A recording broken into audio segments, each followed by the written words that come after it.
দাঁড়িয়ে কাজ করতে পারবো না তোমাদের এখন এখানে আচ্ছা ইয়ার স্পষ্ট আমরা কয়টা দেখি পাঁচটা স্টেপ এখানে আমরা 4 স্টেপ লিখেছি দেখি 5 স্টেপস 5 স্টেপস প্রোটোকল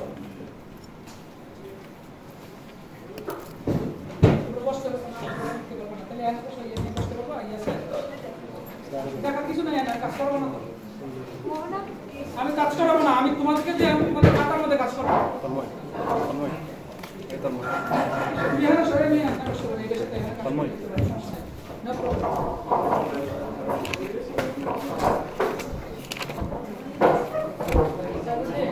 প্র্যাকটিক্যাল করাবো না কিন্তু প্র্যাকটিক্যালটা বুঝাবো পরে ওরা করবে প্র্যাকটিক্যাল আমাদের আমি চলতেছে স্টুডেন্টরা কাজ করতেছে আপনারা যদি বুঝতে চান তাহলে দেখতে পারেন আচ্ছা তাহলে আমাদের কি 5 steps protocol 5 step protocol step 1 এ আমাদের কাজ হলো স্টেপ 1 আপনি প্রোটোকলটা ধরতে পারবেন না স্টেপ 1 হচ্ছে এটা আমরা আইডি পেলে বের করব আইডি পেলে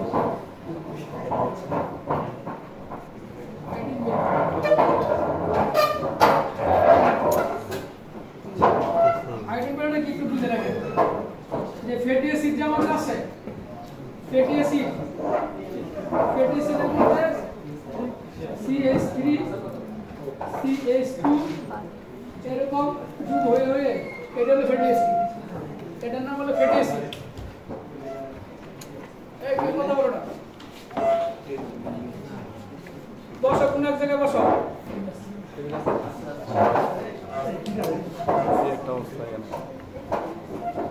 এখন এই কার্বন গুলোর মধ্যে কিছু আছে স্যাচুরেটেড ফ্যাটি অ্যাসিড আর কিছু আছে আনস্যাচুরেটেড ফ্যাটি অ্যাসিড আনস্যাচুরেটেড মানে হচ্ছে কার্বন ডাবল বন্ড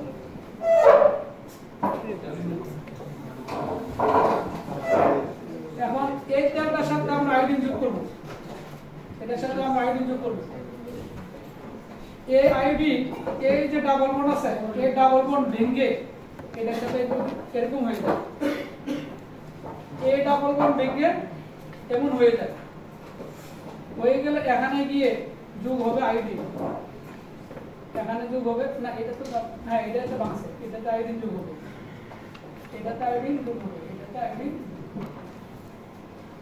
তাহলে আমরা যে তেল নিব যেমন মাস্টার্ড অয়েল নিব তারপরে সানফ্লাওয়ার অয়েল অলিভ অয়েল আমাদের এগ্রিকালচার প্রোডাক্টের মধ্যে যত তেল আছে সেই তেলগুলো নিয়ে আমরা টেস্ট করব যে এটাকে আনস্যাচুরেটেড ফ্যাটি অ্যাসিড আছে নাকি স্যাচুরেটেড ফ্যাটি অ্যাসিড আছে এখন আমরা তো তেল দেখে চেহারা দেখে তার বুঝার হয় না আমরা করব এটার মধ্যে আয়োডিন যোগ করব তাহলে এটার মধ্যে যেহেতু ডাবল বন্ড আছে তাহলে এই তেলটা আয়োডিন খাবে বেশি তাহলে যে তেলটার মধ্যে আয়োডিন বেশি লাগবে সেটাকে আমরা ধরে নেব বেশি আনস্যাচুরেটেড যেটার মধ্যে কম আয়োডিন লাগবে মনে করব যে কম আনস্যাচুরেটেড আর যেটার মধ্যে লাগবে না সেটা ধরে নেব স্যাচুরেটেড তার মানে এখন কোনটা স্যাচুরেটেড কোনটা আনস্যাচুরেটেড এটা জেনে আমার লাভ কি মনে রাখতে হবে যে স্যাচুরেটেড ফ্যাটি অ্যাসিড যেটা আনস্যাচুরেটেড ফ্যাটি অ্যাসিড হলো ভেরি ভেরি গুড এটা খুবই ভালো শরীরের জন্য কারণ এটা খাওয়ার পরে এটা এইগুলো ভেঙে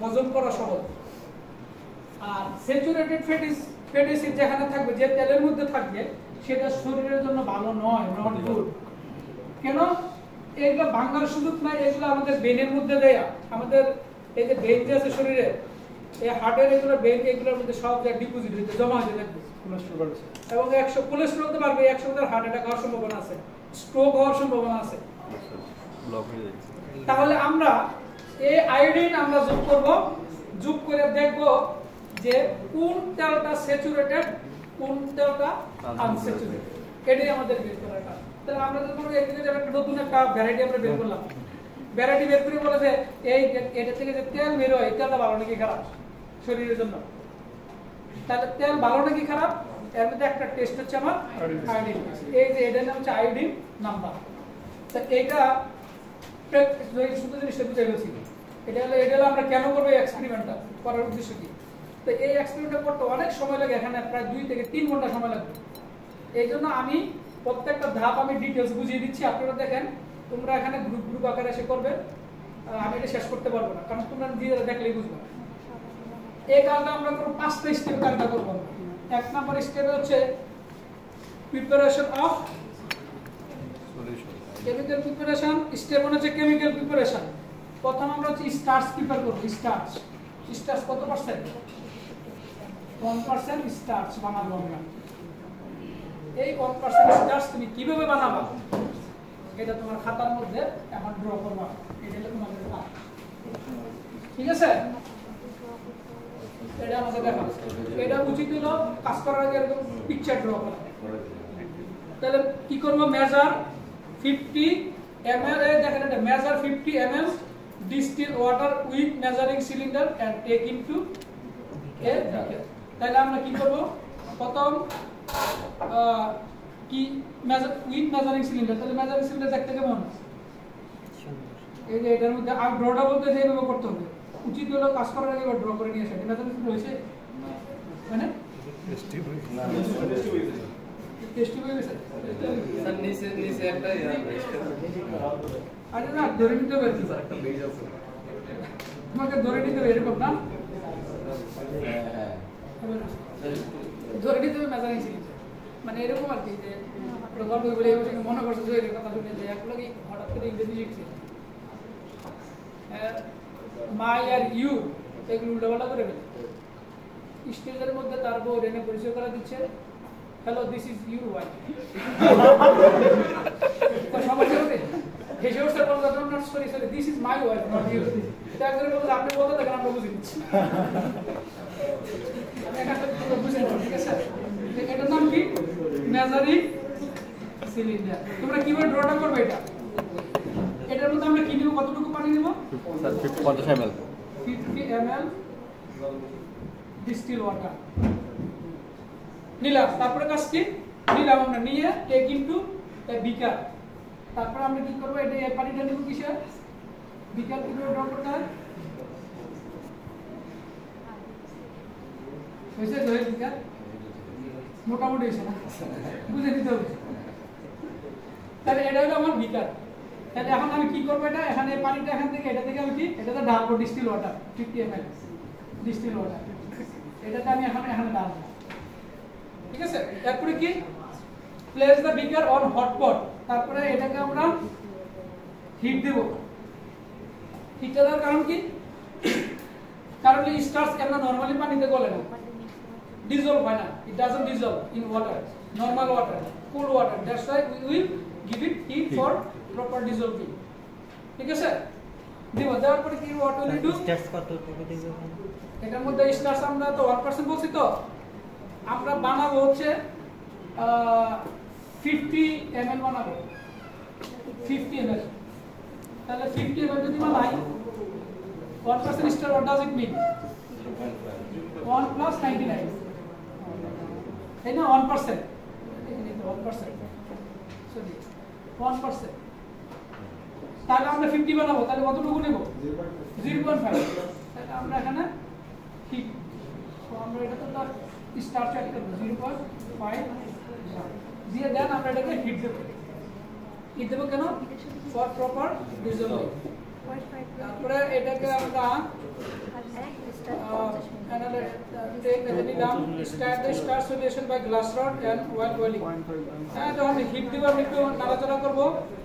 তারপরে clean and transparent solution indicates the starch is dissolved completely। now এরপর আমরা কি করব? এটা ফিল্টার করব। ফিল্টার পেপার দিয়ে we will filter it। Filter করতে কি কি লাগবে? আমার একটা বিকার লাগবে, একটা ফানেল লাগবে, তাই না? বিকার না, আমাদের ইয়া লাগবে বলিমেট্রিক ফ্লাক্স। বিকার এটা করা টাফ না, বলিমেট্রিক ফ্লাক্স না, কি বলে? Conical flask. তারপরে আমরা এটা একটা বলিমেট্রিক ফ্লাক্সের মধ্যে রেখে দেব 30 মিনিট। 30 মিনিট পরে তারপরে আমরা দেখব যে এটা রেডি, ঠিক আছে? তাহলে তোমাকে আগে এরকম ড্র করতে হবে স্টেপগুলো। প্রথম কাজ কি? আমরা সিলিন্ডার দিয়ে পানি, মেজারিং সিলিন্ডার দিয়ে পানি দেব। মেজারিং সিলিন্ডার নাম কি? মেজার মানে কি? মাপা। We will measure water 50 ml water with measuring cylinder. Naki 50 ml ঠিক আছে? Then we will pour the water in a beaker. Then we will add 5.5 gram starch. Then we will heat it for proper dissolving. Then we will filter it. Okay? We will filter it. And we will get the clear solution. Right? This is my step 1. Then what is the function in step 1? Preparation of what step? Starch solution. And the task is what is the function of starch? We will see it later. Step 2. Now, step 2 এখানে কি problem আছে? Step 2 এর মধ্যে আমরা আরেকটা জিনিস বানাবো। Step 2. Preparation of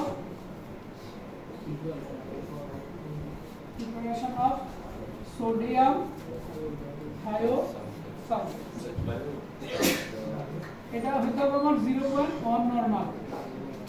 ঠিক আছে? এটা হলো আমার সেকেন্ড। এখন এটা কিভাবে প্রিপেয়ার করতে হবে? তোমরা নিজেরা খাতার মধ্যে স্টেপ বাই স্টেপ লিখবে। এটা কাজ কিভাবে করবে? এটা আমি দেখতেছি। এই যে আমার মত আমি যেভাবে প্রথম লিখেছিলাম। প্রথম কি করতে হবে? 50 ml distil sodium thiosulfate 2.5 gram sodium using waxy paper and spatula. তাহলে আমাকে কি করতে হবে? আমাকে কিসের মধ্যে নেব এটা? এটা তো আছে crystal using waxy paper and hammered glass and volumetric flux. Volumetric flux কেমন দেখতে? কোনটা volumetric flux?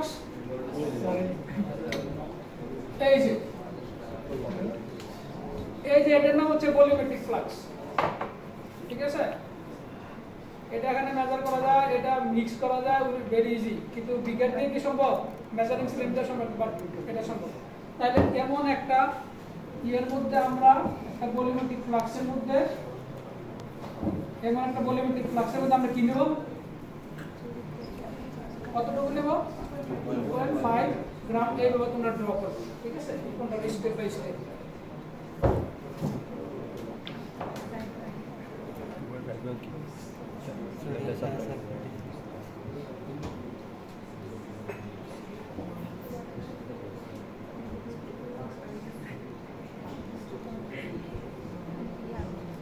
জিজ্ঞাসা করবে, আপনি জিজ্ঞাসা করবেন। এগুলা before working in the lab you have to all the things 80% you have to memorize. মানে শীট ধরবো এসা উপর বেটা হবে না দিতে পারে মেটাল কিসে কি কি দেব? এই যে এই সোডিয়াম ডাইসালফেটটা ওয়াক্স পেপার নিয়ে আগে পরিমাপ করা লাগছে। বেটার হয় না? আচ্ছা ঠিক আছে, এখানে যে মধ্যে আছে করি করতে করতে আমরা এরকম একটা ভলিউমেট্রিক ফ্লাক্সে আমরা এটা নিলাম। ঠিক আছে? কি নিব? সোডিয়াম ডাইসালফেট কতটুকু? 2.50 গ্রাম নিব। কি দিয়ে নেবে এটা বলা আছে, এত কিছু এটা তুমি আমি বুঝবে কি দিয়ে নিতে হবে। তারপরে এটাকে আমরা লেভেল করব। কি লেভেল করব? 0.1 যে এটা 0.1 নরমাল কি করতে এটা তোমরা আগে বুঝো। সোডিয়াম ডাইসালফেট এটা দিয়ে আমরা লেভেলিং করব। একটা কাগজে লিখে স্টিকার মেরে দেব। স্যার তারপরে এটার মধ্যে কি যোগ করব? 80 মিলিলিটার ডিস্টিল ওয়াটার। यस, এটার মধ্যে আমরা 80 ml ডিস্টিলড ওয়াটার ইউজ করব। তারপর অ্যাড করব। অ্যাড করার পরে তারপর আমরা কি করব? এটা স্যার মিক্স করব এরকম এইভাবে দিয়ে আমরা এটাকে এইভাবে মিক্স করব এটা দিয়ে। তারপরে এটাকে আমরা হিট দেব। একবার আমরা এটাকে হিট দেব। তারপর গোল করে প্রপার মিক্সিং এর জন্য। তারপরে হলো আমরা 10 মিনিটস আমরা এটাকে ঠান্ডা করব। 10 মিনিট এই যে এখানে পানি আছে বা নরমালি আছে দিয়ে ঠান্ডা করার পরে 10 মিনিট করার পরে তারপর কি করব? বাকি আরো ওয়াটার অ্যাড করতে হবে। রেস্ট ওয়াটার যোগ করব বাকিটা 100 ml করার জন্য। To make up the volume 100 ml of 100 ml ঠিক আছে? এই হলো এটা আমার কাজ হয়ে গেল আমাদের আরেকটা। তাহলে প্রথম কি করলাম, স্টার্চ সলিউশন প্রিপেয়ার করলাম, দ্বিতীয় হলো আমার সোডিয়াম থায়োসালফেট। এগুলোর কাজ কি আমি করে আসতেছি, এটা কেন বানাচ্ছি। এবার স্টেপ 3, সরি স্টেপ 3 বলতে পারি স্যাম্পল প্রিপারেশন। স্যাম্পল করতে আমরা কি ধরনের অয়েল নিতে পারি, সানফ্লাওয়ার অয়েল নিতে পারি, তারপরে মাস্টার্ড অয়েল, যে কোনো আমাদের কাছে তেলগুলো আছে এটাই স্যাম্পল। দেখো রেডি করো।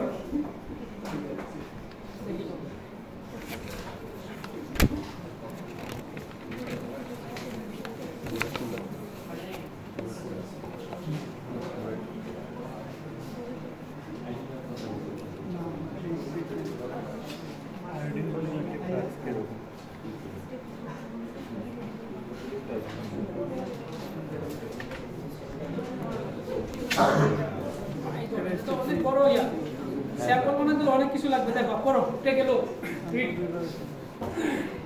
আপনাদের এই যে শীট যেগুলো আছে না, এগুলো আমি স্ক্যান করে ওদেরকে দিয়ে দিচ্ছি। এই শীটগুলো আপনারা চাইলে ওইগুলো রাখতে পারেন সঙ্গে। হ্যাঁ হ্যাঁ পিডিএফ করে দিয়ে দিচ্ছি।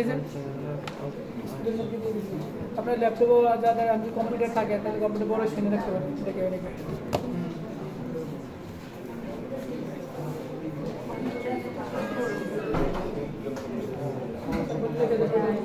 স্যার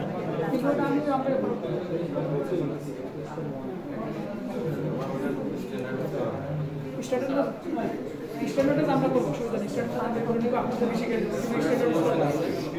হ্যাঁ স্ট্যান্ডার্ড সলিউশন আমরা নিজে মানে কাজ করছি না আমরা দিঘা ভালোভাবে স্ট্যান্ডার্ড সলিউশনটা করতে ডেলিভারি করতে হয়, মানে তো এজেন্সি করব। ঠিক আছে, প্রোটোকল আগে দিয়ে দিই, দুটোই আছে স্যাম্পল আর স্যাম্পলের তো এটাও দিতে স্যাম্পলেরটা স্যাম্পল আমরা 20 এই শোনো এত দাঁত 32টা দেখা যাবে। এটার নাম হচ্ছে আয়োডিন ফ্লাক্স। ঠিক আছে, এটা বেসিক্যালি এটার জন্য। এটাতে কনিক্যাল ফ্লাক্স আছে না, কনিক্যাল ফ্লাক্সের একটা আপডেট, একটু মডিফিকেশন। কনিক্যাল ফ্লাক্স দেখুন এটা না, একটু মডিফিকেশন এটা দিয়ে এটা যাতে আয়োডিনটা যাতে এখান থেকে আয়োডিনটা উঠে চলে যায়, এটা যেতে না পারে এই জন্য। ওটা 10টা ফ্লাক্সের মধ্যে একটা ফ্লাক্স ভাঙছিল, যে একটা এরকম ব্রাশ হয়েছিল এখানে কাজ করার সময়, এই আয়োডিন বেজে কাজ করার সময় দূরে চাপ দিয়ে মনে লাগাই দিছিল, লাগাই দিয়ে হিট দিতেছিল, ভিতরটাতে ব্রাশ হয়ে যায় এসি নিয়ে এসি দিয়ে ভেঙে গেছে। যদি ভেঙে গেছে যদি ঢুকতো তাহলে বিশ্ববিদ্যালয় সারা বাংলা দেখি দিতে পরিস্থিতি খেয়ে যেত। তাহলে আমাদের কাজ কি, স্যাম্পল বানাতে কি কি লাগবে, আমরা কি কি নিব। 2.7 গ্রাম অয়েল স্যাম্পল। আমাদের এখানে হলো স্টেপ 3 হচ্ছে স্যাম্পল প্রিপারেশন। স্যাম্পল প্রিপারেশন, এই স্যাম্পল প্রিপারেশনের জন্য আমার কি লাগবে, iodine volumetric flask, 2.7 gram oil sample, volumetric flask, তাই না? এটা কি ভলিউমেট্রিক ফ্লাক্স দিয়েছি? Yes sir. ঠিক আছে, ভলিউমেট্রিক ফ্লাক্স দেব আমরা। Iodine volumetric flask, iodine volumetric flask sir. Iodine volumetric flask, জি স্যার। তাহলে আয়োডিন ভলিউমেট্রিক ফ্লাক্স আমরা নিব। এটা স্টেপ, এটা আমি 3 বানা করতে। স্টেপ 1 হচ্ছে আমার আয়োডিন, স্টেপ 2 তে হচ্ছে আমার সোডিয়াম থায়োসালফেট। এটা 3 নম্বর, এটা নিয়ে আসবো স্যাম্পল প্রিপারেশন। 3 2 রাখতে পারেন। ওটা হলো স্টেপ 1 এর মানে দুইটা সলিউশন দিয়েছি আমি, এটা 3 বলছি কি খেলে। তাহলে আমরা এখানে এটার মধ্যে কি কি যোগ করব, প্রথম 2.7 gram oil sample, 2.7 gram oil sample. যে এটা দেখেন অয়েলটা নেওয়ার কারণ কি আমি আবার একটু বলে দিই, তোমরা সবাই আবার বুঝো। এই যে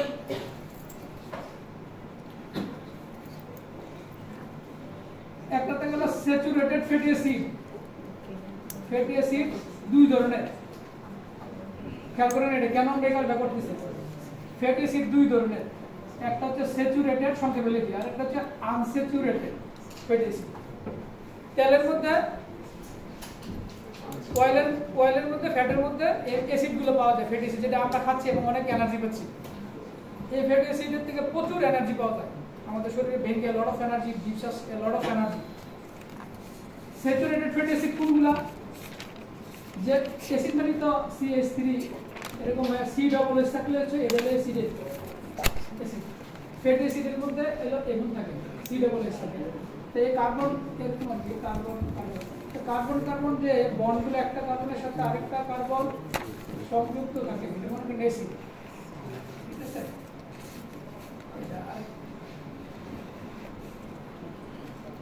এটা মনে করবেন যে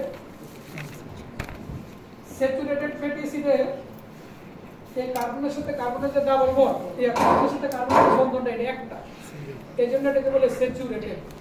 আর আনস্যাচুরেটেড থাকে দুইটা, কারণ এটা এখানে আছে দুইটা বন্ড আছে, এখানে থাকতে পারে দুইটা বন্ড আছে। তো এখন আমরা যখন আয়োডিন যোগ করব, আয়োডিন যখন অ্যাড করব, তখন এই যে এই বন্ডটা ভেঙে এরকম এটার সাথে যোগ হয়ে যাবে, এটার সাথে যোগ হয়ে যাবে। এইটা পার্শ্ববর্তী কার্বন কার্বন থাকতে পারে এখানে, এটা না এটা কার্বন, এটা এখানে ভেঙে এই বন্ডটা ভেঙে যাবে।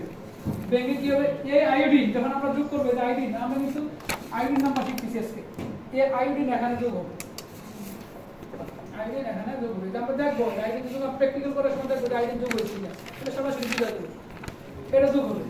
আর এটার মধ্যে কোনো সময় আয়োডিন যোগ হবে না, কারণ এটার মধ্যে কোনো ডাবল বন্ড নাই। যদি থাকতো তাহলে যোগ হতো। তাহলে একটা তেলের মধ্যে আমরা কোনো তেলের মধ্যে আয়োডিন যোগ করে যদি দেখবো যে আয়োডিন যোগ করলে কালার চেঞ্জ হয়ে যাবে, তো দেখা গেল যে আমরা দেখবো যে এটা কি স্যাচুরেটেড ফ্যাটি অ্যাসিড আছে নাকি আনস্যাচুরেটেড ফ্যাটি অ্যাসিড আছে। যদি আমরা আয়োডিন যোগ করি, যদি এটা আনস্যাচুরেটেড হয় তাহলে আয়োডিনটা নিবে, আয়োডিনটা তার সঙ্গে সংযুক্ত হবে। আয়োডিন কতটুকু খেলো এটাই আমরা বের করব এই এক্সপেরিমেন্টের মাধ্যমে। এখন এটা হলো ভেরি গুড শরীরের জন্য, ভেরি গুড, কারণ এটা যেটা আমরা খাচ্ছি এটা প্রতিনিয়ত মাছের মধ্যে ফ্যাটি অ্যাসিড আছে, মাংসের মধ্যে আছে, তেলের মধ্যে আছে, ফ্যাটের মধ্যে আছে। এটা কুরবানির গরু আসতে, কুরবানির গরু আসতে অনেকে খাবে, ওটার মধ্যে স্যাচুরেটেড প্রচুর গরুর মাংস। এটা ভেঙে যায়, কারণ এই যেভাবে ভেঙে যায় শরীরে, এই জন্য এটা খুবই ভালো। এই জন্য বলে C fish is better than river fish, সামুদ্রিক মাছ খুব ভালো শরীরের জন্য। কেন? এটার মধ্যে এই ফ্যাটি অ্যাসিড আছে, এটা ভেঙে যায় সহজ সহজ। এই জন্য বলে নোয়াখালী মানুষের বুদ্ধি বেশি, তারা সামুদ্রিক সমুদ্রের ভিতরে ভরা হয় না। আর এটা এটা যে খাবে এটা ভাঙবে না, না ভেঙে আমাদের শরীরে ব্রেনের মধ্যে, রগের মধ্যে যে ব্রেন, হার্টের ব্রেন, সারা শরীরের ব্রেনে ডিপোজিট হবে। ডিপোজিট হলে তখন হার্ট অ্যাটাক হওয়ার সম্ভাবনা আছে। এরপরে যদি নালীগুলো যদি চিকন হয়ে যায়, মনে করে এটা আমার একটা রক্তের নালী, এটা আমার যদি চিকন হয়ে যায় তাহলে ব্লাড এখানে পাস করতে কষ্ট হবে না, ব্লাড সার্কুলেশন কম, অনেক মানুষ উত্তেজিত হয়ে যায়, রাগ করে, তখন এই রক ছিঁড়ে যায়, এটাকে বলা স্ট্রোক। এবং এই সারা শরীরে এই হার্টটাও নিয়ন্ত্রণ করে। আমার ব্রেনের মধ্যে এমন কিছু ব্রেন আছে যে ব্রেনটা আমার হার্টটাকে নিয়ন্ত্রণ করে, পাটাকে নিয়ন্ত্রণ করে, এরকম ধরনের ব্রেন সিগন্যাল আমার এখানে আছে। কারণ যে ব্রেন স্ট্রোক হয়, দেখা যায় এই হাতটাকে যে অংশটা নিয়ন্ত্রণ করতো ওই অংশ দিয়ে হয় তাহলে হাতও বসে গেছে, এই জন্য যে গুলি করে এক জায়গায় পরে আরেক জায়গায় এটা এমন বিষয়টা করছে। কিন্তু এখানে সিমটম দেখা যায় পায়, যদি অনেকে সকালবেলা they cannot move their leg, they cannot move their leg, they cannot move their head, তাহলে বুঝতে হবে তার রাতের বেলা কোনো জায়গার মধ্যে এই ব্রেনটা ছিঁড়ে গেছে, ঠিক আছে? এটাকে বলা স্ট্রোক। অনেকে আছে স্ট্রোক আর অ্যাটাকের মধ্যে ব্যথা লাগায়, অনেকে বলে যে ব্রেন স্ট্রোক করছে, হার্ট অ্যাটাক করছে বলেছে। অ্যাটাক হয় হার্টের মধ্যে, স্ট্রোক হয় মাথায়, ব্রেন হয় নরমালি। আমাদের সারা শরীরে কিন্তু স্ট্রোক হচ্ছে প্রতিনিয়ত, কিন্তু এগুলো ইম্প্যাক্ট করে না। ইম্প্যাক্ট করেছে ব্রেনে যখন স্ট্রোক হয়, মানে যখন মুখ বাঁকা হয়ে যায়। তাহলে মনে করতে হবে যে এই জায়গাটা নিয়ন্ত্রণ করতে ব্রেনটা, সবকিছুর মালিক সিগন্যাল দিচ্ছে ব্রেন থেকে। তাহলে এটা যারা খাবে তাদের কিন্তু খুবই রিস্ক, এটা যারা খাবে তাদের জন্য খুব ভালো। আমরা এখন দেখবো তেলের মধ্যে এটা আছে বেশি, এটা আছে বেশি, এটাই টেস্ট করা আমাদের কাজ। এটা করতে হলে আমাকে আয়োডিন যোগ করতে হবে, আয়োডিন হলে এগুলো যোগ হয়। যত আয়োডিন বেশি লাগবে মনে করতে হবে তত ডাবল গুণ বেশি, যত আয়োডিন কম ডাবল কম কম। তাহলে আমি একটা নতুন একটা ক্রপ, এই পিছনে কথা বলি, আমরা একটা নতুন একটা ক্রপ আবিষ্কার করলাম, বিদেশ থেকে একটা ক্রপ আনলাম। এই যেমন এখন তেলের চালের তেল আছে, রাইস ব্রেন বলা হয়, রাইস ব্রেন মার্কেটে পাওয়া যায়। তো বিজ্ঞানীরা এটা কাজ করার সময় আগে টেস্ট করছে যে এটার মধ্যে কি পরিমাণ স্যাচুরেটেড আছে, কি পরিমাণ আনস্যাচুরেটেড আছে। এখন আমরা নোয়াখালী সমুদ্র সাগর থেকে সমুদ্র থেকে মেঘনা নদী থেকে মাছ নিয়ে আসলাম, আর একটা পুকুর থেকে নিয়ে মাছ নিয়ে আসলাম। এনে 100 গ্রাম মাছ নেব ওইখান থেকে, আর 100 গ্রাম মাছ নেব নদীর মাছ নিয়ে আমরা এই টেস্টটা করে দেখবো কোনটার মধ্যে আয়োডিন বেশি যোগ হচ্ছে। যেটা বেশি যোগ হচ্ছে মনে করবে এটা ইজ বেটার। তাহলে আমরা নতুন একটা ক্রপ যদি আমরা আবিষ্কার করি তাহলে অবশ্যই এটা তেল টেস্ট করা লাগবে। যদি তেল ক্রপ হয় টেস্ট করা লাগবে না? টেস্ট করতে হলে এই টেস্টের মাধ্যমে আমরা বুঝতে পারবো আয়োডিন কি পরিমাণ সংযুক্ত হয়েছে। আরেকটা বিষয়, যেগুলোর মধ্যে ডাবল বন্ড বেশি থাকে এগুলো পচে যাওয়ার সম্ভাবনা খুব বেশি, পচে যায়। কারণ কেন পচে যায়? এর ডাবল বন্ডের মধ্যে আয়োডিন যোগ নাই, অক্সিজেন যোগ হয়। অক্সিজেন যোগ হওয়া মানে কোনো জিনিস নষ্ট হয়, পচে গেছে। তাহলে যেটার মধ্যে বেশি পরিমাণ আয়োডিন যোগ হবে আমরা ল্যাবে যখন করব দেখবো ধরে নেবে তেলটা টিকবেও কম, যেটা ভালো জিনিস টিকে কম, মানে টিকে কম, তাই না? ভালো ভালো শাক মরে যায়, এরকম বলে না? এটা টিকে বেশি, এটা পচেই নেবে ভাইরাস। মানে গরুর মাংসের মধ্যে এই ফ্যাটি অ্যাসিড, স্যাচুরেটেড ফ্যাটি অ্যাসিডে ভর্তি, যার কারণে এটা বাইরে ফেলে রাখলে অনেক সময় পচে না, সহজে পচতেছে না। তেল তুমি রেখে দেবে কিছু দ্রুত পচে যাবে। ফ্রিজের মধ্যে তেল রাখলে দেখবে 1 মাস পরে তেলটা পচে গেছে, মাংস 6 মাস 1 বছর পর্যন্ত রাখা যায়, পচে না। কারণ হচ্ছে এটার কারণে। তাহলে আমরা এই ক্লাসের মধ্যে এটাই আমরা টেস্ট করি, ঠিক আছে? আমরা 3-4টা তেল নেব, দেখবো যে কোন তেলটার মধ্যে এটা বেশি যোগ হয়। যেটা বেশি যোগ হয় এই তেলটাই শরীরের জন্য বেশি উপকার। স্যার তার মানে গরুর মাংস থেকে স্যার গরু চর্বি ভালো বেশি। হ্যাঁ, গরুর মাংস থেকে গরু চর্বি কি আমাদের আসলে একটা প্রশ্ন তা তো জানা আছে আমাদের কি? হ্যাঁ, স্যার যদি স্যার গরুর মাংস থেকে স্যার গরুর চর্বি দেখেছে আমাদের দেহের জন্য ভালো। গরুর চর্বি না, গরুর চর্বি তো ভালো না। আমরা তেল যেটা আছে গরুর তেল আর চর্বি একই কথা। আচ্ছা শোনো, তেল আর চর্বির মধ্যে পার্থক্য কি? একই জিনিস কিন্তু সবগুলো কিন্তু এটা। তেলটা হচ্ছে যেটা রুম টেম্পারেচারে গলবে না, 25 ডিগ্রি টেম্পারেচার 20 এটা মনে করবা তেল, আর যেটা বসে যাবে এটাকে মনে করবা ফ্যাট। এই হলো তেল আর ফ্যাটের মধ্যে পার্থক্য।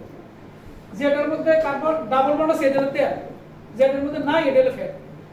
গরুর যে তোমার চর্বি এটা শরীরের জন্য বেশি ভালো না, মানে খেতে পারো বাট বেশি খাওয়া যাবে না। তাহলে এগুলো ডিপোজিট হবে, ভাঙবে না, সারা শরীরে জমা হতে থাকবে, ঠিক আছে? তেল মাংস মানে তো তেল, এটা মাংসের মধ্যে তেল থাকে, এটা চর্বি, ঠিক আছে?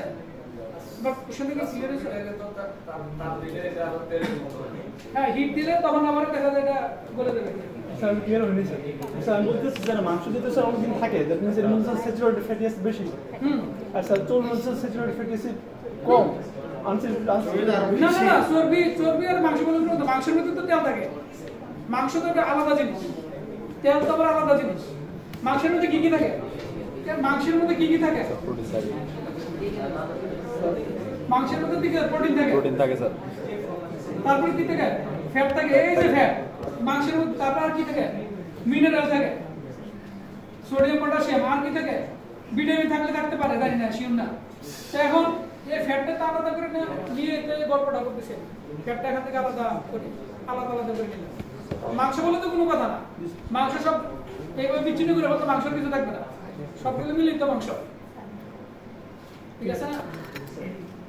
মাংস বলে কোনো শব্দ নাই। মাংসের থেকে ফ্যাট আলাদা করলাম, প্রোটিন আলাদা করলাম, মিনারেল আলাদা করলাম, লিপিড আলাদা, ভিটামিন আলাদা, রাস আলাদা করার কিছু নেই। মাংস বলে কোনো শব্দ নাই, ঠিক আছে? তাহলে আমাদের কাজ কি? আমাদের কাজ হলো কোন তেলের মধ্যে আয়োডিন বেশি যোগ হচ্ছে সেটাতে টেস্ট করে আমার কাজ। যে এই যোগ হওয়া কি পরিমাণ যোগ হলে পরিমাণটাকে বলা হয় আয়োডিন নাম্বার। এই যে শীটের উপর যেটা লেখা আছে আয়োডিন নাম্বার অথবা আয়োডিন ভ্যালু, একই কথা।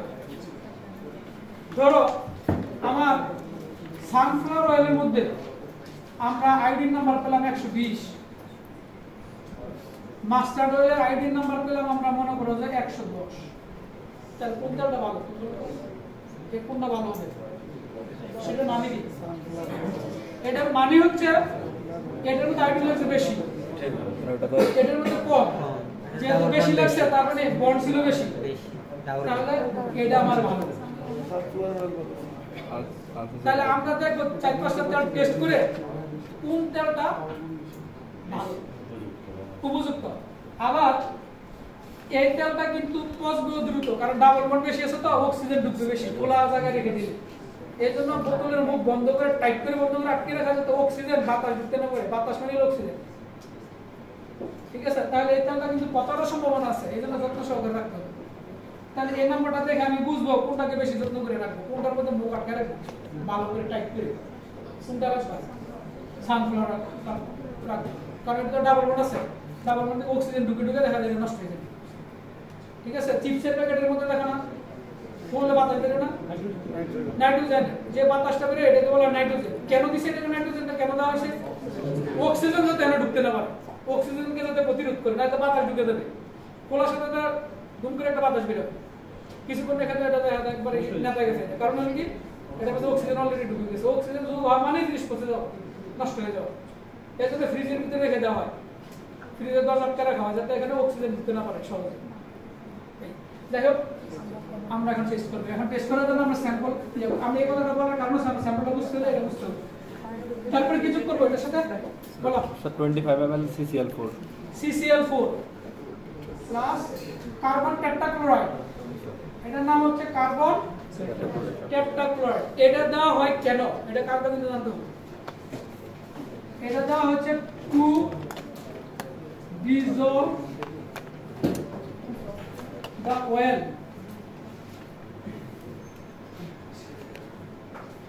একটা গান আছে না আজম খানের তেল আর পানি একসাথে মিশে, এটা গান আছে, এরকম একটা গান আছে না আজম খানের তেল আর পানি, তেল আর জলে এরকম একসাথে মিশে না বলেই আমরা এখানে কার্বন টেট্রাক্লোরাইড দিই, এটা খুব সহজে একদম মিক্স হয়ে যায়। তাহলে কার্বন টেট্রাক্লোরাইডের কাজ কি, এটা যদি না যে পানি দাও তেল মিশবে না। So will add here carbon tetrachloride. তারপরে কি যোগ করব? Wijs solution, Wijs solution. আমাদের উইচ সলিউশন আগে ছিল না জহির, মনে আছে? উইচ সলিউশন আছে এরকম সাদা বক্সের ভিতরে, উইচ সলিউশন এদিকে আছে সাদা বক্সের ভিতরে, এই যে এরপর আমরা কি উই 25 ml দিস সলিউশন কতটুকু? 25 ml, এটা নাম্বার 25 ml, এটা আমার 25 ml। উইচ সলিউশন মানে হচ্ছে হ্যাঁ এই যে এটা ICl, এই ICl এটা কার্বন মনোক্লোরাইড, এটাকে বলা হয়, এটা হচ্ছে উইচ সলিউশন বাইকার।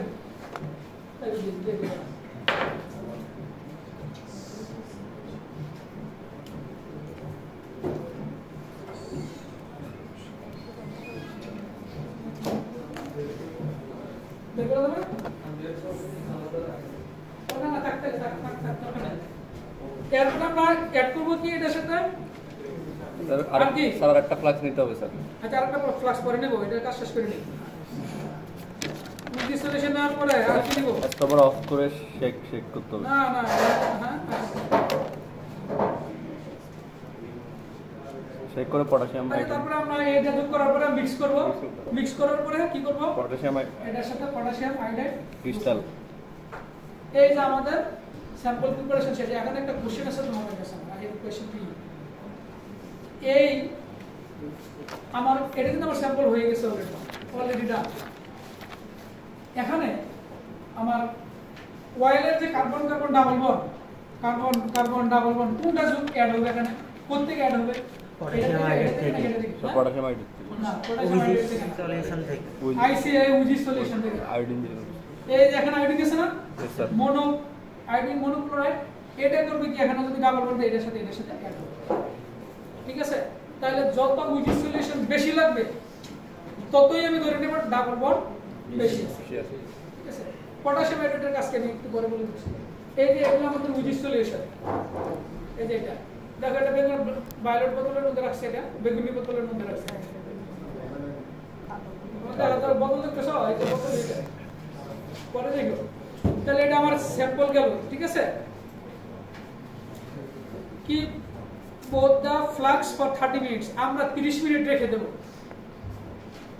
এইটা তো আমি লিখে দেওয়ার কথা, আমি এইটার মধ্যে লিখে দিয়েছিলাম কেন রাখবো এটা 30 মিনিট। এই 30 মিনিট আমি রাখবো হচ্ছে এই উইচ সলিউশন যেটা আছে এটার সাথে তেলের সাথে রিঅ্যাক্ট করার জন্য। তুমি যদি সাথে সাথে কাজ করতে তাহলে রিঅ্যাক্ট করার সুযোগ পেলে না, এই কথাটা লিখে রাখতে পারো ভাই, যে কেন আমরা এটা 30 মিনিট রেখে দিই। আমরা 30 মিনিট রেখে দেব। আপনারা যারা কাজ করবেন জিজ্ঞাসা করবেন কিসের কাজ করবেন, তাহলে তো আপনি বুঝবেন এটা কি কাজ করতেছেন, এটা ধরা যাবে না, বুঝা যাবে না। এরপরে আমরা আচ্ছা ঠিক একইভাবে আমরা আরেকটা বোতল তৈরি করবো, আরেকটা ব্ল্যাক এরকম আরেকটা বোতল, উইদাউট স্যাম্পল ঠিক আছে। এটার মধ্যে আমরা কি কি নিব? স্যার 25 ml এটাতে আমরা স্যাম্পল কি নিব, কত পরিমাণ স্যার স্যাম্পল নিব না স্যার। স্যাম্পল আমরা 0 নিব না। তারপরে কি নিব? Sir 25 ml CCl4 CCl carbon tetrachloride CCl4। তারপরে কি নিব? Sir with solution with solution 25 ml with solution. তারপর কি নিব? Sir potassium iodide.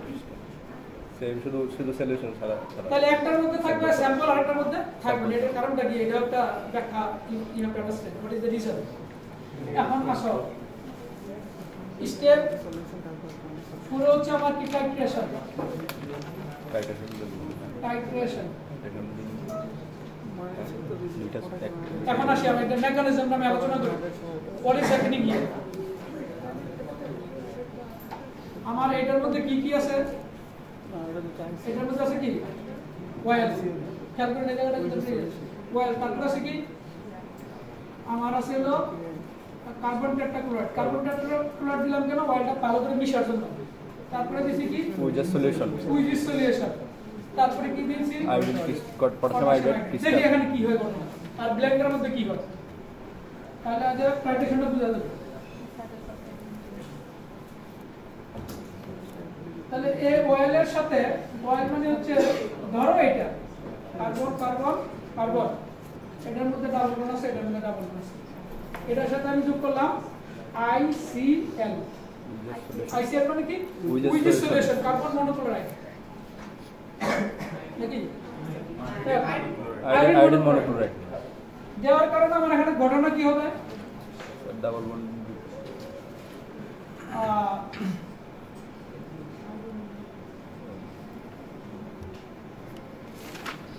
বলতে পারি এটা কথা বাংলা লিখলে বুঝবেন না, হি ওয়ান আন্ডারস্ট্যান্ড। আমি sometimes I forget you are here লেখা নেই। আচ্ছা কি ঘটনা হবে? Carbon carbon carbon carbon single bond এই বন্ডটা এখানে আসবে, দুইটা ভেঙে গেল, একটা রয়ে গেল, নিয়ম এটা দুইটা ভেঙে যায়। তারপরে এই কার্বনটা কি হবে? এখানে কি হবে? এটা ভেঙে যাবে, বন্ডটা দুইটা, ঠিক আছে? এটা ক্লিয়ার?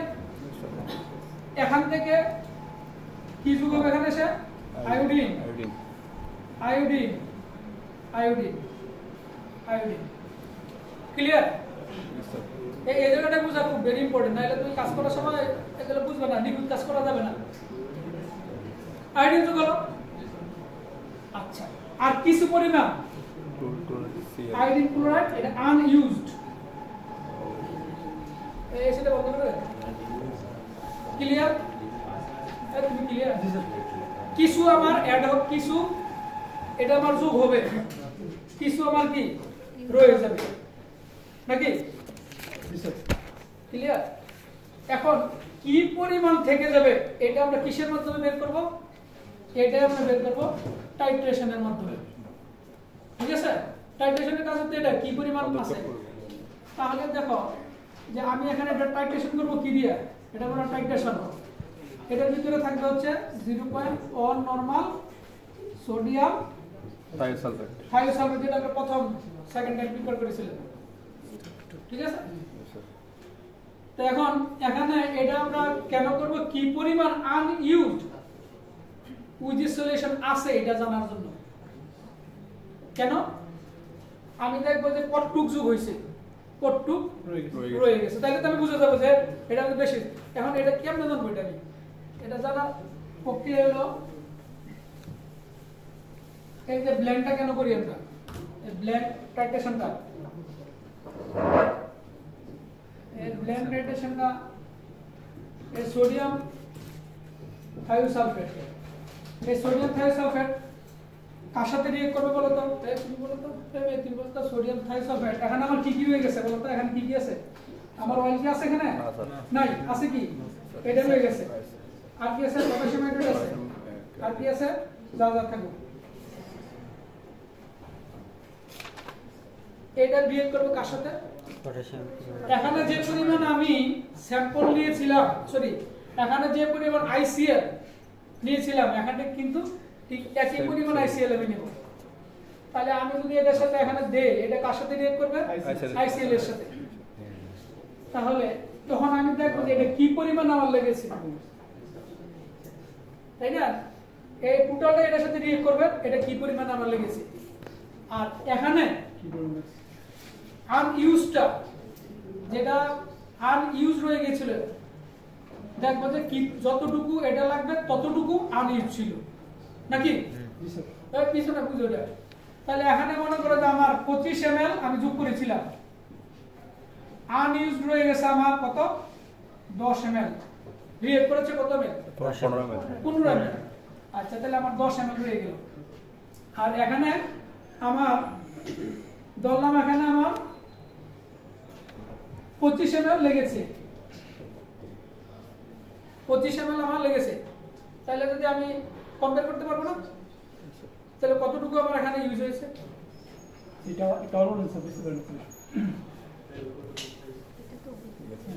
এটা প্র্যাকটিক্যাল কাজ করে আরো বুঝতে হবে, ঠিক আছে? আবার খেয়াল করো, খুব মনোযোগ দিয়ে, যেটা বুঝার ব্যাপার আছে, নাহলে নিখুঁত ভাবে রেজাল্ট আসবে না, বুঝছো? খালি চুলা জ্বালা আবার বন্ধ করবে, গরম করবে, ঠান্ডা করবে, কোনো কাজ আসবে না। এটার মধ্যে এটা আপনারা বুঝেন ভালো করে, দেখেন আমরা এটাতে কি যোগ করেছিলাম? তেল, অয়েল, তারপরে কার্বন টেট্রাক্লোরাইড, কার্বন টেট্রাক্লোরাইড, ওজেস সলিউশন। এটার কোনো কাজ নাই, এটার কাজ হলো এই বিষয়টা। তারপর যোগ করেছিলাম ওজেস সলিউশন, ওজি সলিউশন, তারপর পটাশিয়াম আয়োডাইড, পটাশিয়াম আয়োডাইড। এটা যোগ করেছিলাম। আমরা 30 মিনিট রেখে দিয়েছিলাম। 30 মিনিটে কি ঘটনা ঘটেছে? What happens here? 30 মিনিটে কি হয়েছে এখানে? রিয়েক্ট করছে তাই ওজেস সলিউশনের সাথে, এর আইসিএল আয়োডাইডের সাথে রিয়েক্ট করছে। এই ফ্যান বন্ধ করেন, সবটা শুনবো। আরে গরম বসো, কারণ না লাগলে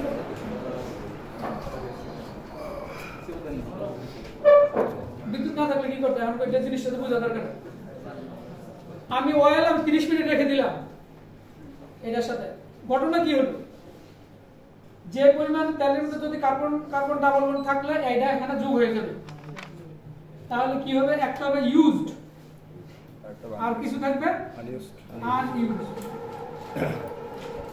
এই এসি লাগবে না, কার লাগবে? এদিকে এসে বসো, এসি লাগবে না, 2 মিনিটে শেষ করে দেব। তাহলে আমার ইউজ যেটা হয়ে গেল, এটাতে গেল। আনইউজ কতটুকু আছে এটা আমি জানবো হচ্ছে টাইট্রেশনের মাধ্যমে। টাইট্রেশন কি দিয়ে করব আমরা? সোডিয়াম থাইসালফেট। এটা দিয়ে করব। তার মানে এখানে যত বেশি পরিমাণ থাকবে তত বেশি পরিমাণ সোডিয়াম থাইসালফেট। এখানে যদি মনে করো যে 10 ml আনইউজড আছে, 10 ml, তাহলে আমার এটা লাগবে 10 ml। 10 ml। তাহলে ইজিলি বের করতে পারবো। তারপর এখানে আমি 30 ml আমি অ্যাড করেছিলাম। 30 ml অয়েল হচ্ছে আমার মনে করো 30 ml, 30 ml, না সরি অয়েল না, এটা 30 ml, ঠিক আছে? আমার আনইউজড আছে কতটুকু? 10 ml, এতটুকু বাকি আছে। আর এখানে আমি 30 ml মনে করো আমি 30 ml যোগ করেছিলাম। এখানে আমার ধরো রেজাল্ট আসছে 30 ml, মানে কি ইউজ? এটা কি এটা ইউজ নাকি আনইউজ? আনইউজ। এটা কিন্তু আনইউজ, জানেন তো? অয়েল কিন্তু নাই আমার, আনইউজ।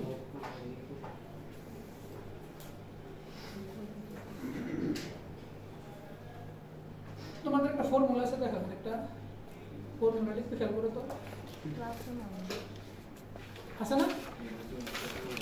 এই যে দেখো ফর্মুলাটা একটা আছে, দেখো যে VB minus BS minus VS into at WS। ঠিক আছে? তা ব্ল্যাঙ্কের জন্য কতটুকু, স্যাম্পলের জন্য কতটুকু, আমরা দুইটা মাইনাস করব। মাইনাস করে ফর্মুলাতে বসালে আইডিয়া মিলে আমরা পেয়ে যাব। ঠিক আছে? তাহলে কি আমরা ব্ল্যাঙ্কটা কেন করলাম আর স্যাম্পলটা কেন করলাম? ব্ল্যাঙ্কটা তো আমার পুরোটাই তো লাগবে, তাই না? আমার এখানে কতটুকু লাগছে ওইটা থেকে বিয়োগ করলে পেয়ে যাবো না আমরা, নাকি পাবো কিনা? আমরা পাবো। আর পটাশিয়াম আয়োডাইড কোথায় কাজে লাগলো? এখানে কিন্তু এটা আমরা জানতে পারি। পটাশিয়াম আয়োডাইড কিন্তু এখনো কিন্তু জানতে পারি নি। আচ্ছা, পটাশিয়াম আয়োডাইড দেখি। আচ্ছা, এখন কারো কোশ্চেন তাহলে আমাকে নির্দ্বিধায় জিজ্ঞাসা করতে পারো, গরমে তো। আচ্ছা, পটাশিয়াম আয়োডাইড দেখি।